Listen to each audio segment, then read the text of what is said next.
किसान और चुड़ैल की कहानी। एक गांव में रामू नाम का एक किसान रहता था।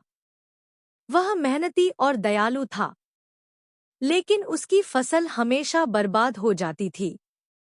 गांव वाले कहते थे कि उसके खेत में एक चुड़ैल का साया है। एक दिन रामू ने ठान लिया कि वह इस चुड़ैल का सामना करेगा। वह रात को अपने खेत में बैठ गया। जैसे ही रात गहराई हुई, एक अंधेरी परछाई उसके सामने आई।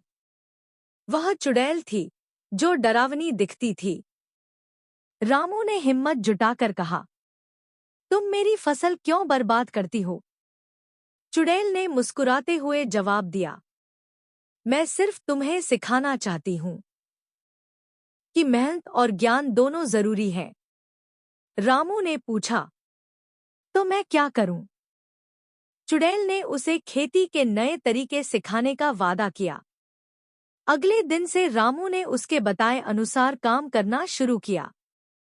धीरे धीरे उसकी फसल बढ़ने लगी और गांव वाले हैरान रह गए। जब फसल तैयार हुई, तो रामू ने चुड़ैल का धन्यवाद किया। चुड़ैल ने कहा, अब तुम समझ गए हो, मेहनत और ज्ञान के बिना कुछ भी हासिल नहीं होता।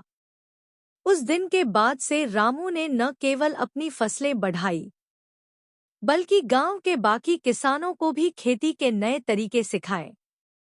चुड़ैल अब उसके खेत की रक्षक बन गई और गांव में लौट आई।